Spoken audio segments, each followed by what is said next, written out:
At ito na nga mga lods yung ating full video guide kung paano natin ginawa yung ating pastel color na may daisy theme mga idol. Sa ganitong setup mga lods, mas maganda kung mas maraming balloons, gumamit tayo dito ng 350 to 400 pieces mga idol.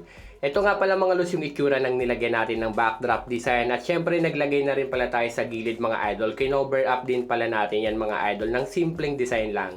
Gabi na nga mga lods, dito is nag-setup talaga ako ng panel natin. Medyo maputik talaga yung flooring kaya itinaas ko muna pala yung tela ko rito. At dito nga mga lods is gumamit lang ako ng light pink at saka white na colors combination ng ating Gina cloth mga idol. At sa ating frame naman mga lods, dito is tinaas ko siya ng 8 feet para mas malaki yung pinaka backdrop design at makover din yung pinaka ibabaw mga lods. At eto na pala mga lods yung itsura niya nung umaga ng mga idol. At dahil nga kapitbahay lang namin mga idol yung pinag-setupan natin, dito is kinabit ko na ng gabi yung pinaka table at saka yung pinaka-frame natin mga idol. At dito nga sa pag-cover natin sa side mga idol, dito is gumamit talaga ako ng blue. Dapat talaga is white para mas malinis. Kaso nga lang, baka magdumi talaga kasi open area rin talaga yung gilid. Kaya ginawa na lang natin na royal blue na may combination ng pink mga lods para sa backdrop design.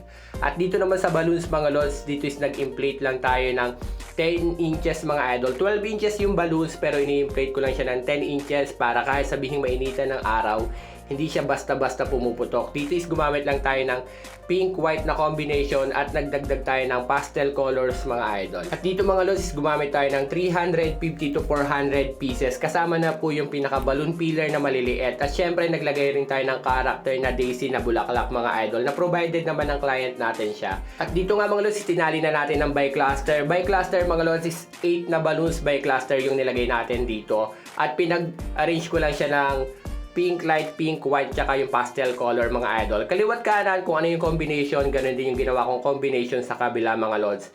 Pwede naman siyang talian ng 260Q, okay, balloons sa balloons, pero sa atin guys, may available naman tayo na binil na tali kaya tinalian na lang natin siya. At syempre, may frame naman tayo kaya hindi na tayo nahirapang magtali pa sa pinaka set-upan natin na panel kasi pwede naman siyang itali sa ating mismong frame mga idol. At dahil nga marami rin sa atin nagko-comment kung magkano raw ba yung pinaka daisy na bulaklak na to. Itong mga lods is meron na silang set na small, medium, large na sa 150 pesos lang mga lods. Kung gusto niyo ng ganito pala mga lods na set na daisy theme, pwede nyo i-check yung comment section natin mga idol. Ilalagay ko na lang yung link kung saan kayo makakabili ng ganitong setup na daisy mga idol.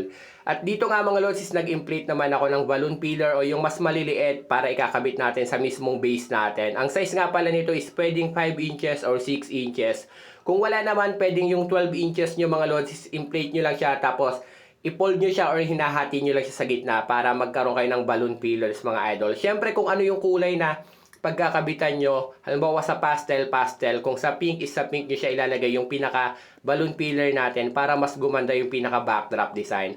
At dito guys, in-inflate na rin natin mga idol yung ating pinaka daisy theme. Dito is small, medium, large yung size nito mga lods. At dito nga mga lods, nag-add pala ako ng artificial leaves natin mga idol. At syempre nag-add din pala ako ng artificial na wisteria na kulay pink. At ito pala yung itsura niya mga lods nung wala pa tayong setup. Ito yung pinaglagay ng backdrop at ito naman yung kinover natin sa gilid para mas malinis mga lods. Kaya gaya na sabi ko, mas maganda kung white kaso nga lang baka magdumi kasi open area rin yung gilid kaya ginawa natin na blue and pink na combination. At ito na yung ating simpleng daisy theme mga idol. Sa ganitong setup, para sa pricing is depende po. Pwede siya ng 4,000 pataas. Depende po sa package mga idol. At bali hanggang dito na nga lang mga lods. I-comment nyo po sa baba kung may concern kayo para sasagutin na lang natin sa comment section mga idol. Follow for more. Huwag nyo kalimutang i-share. Maraming po salamat.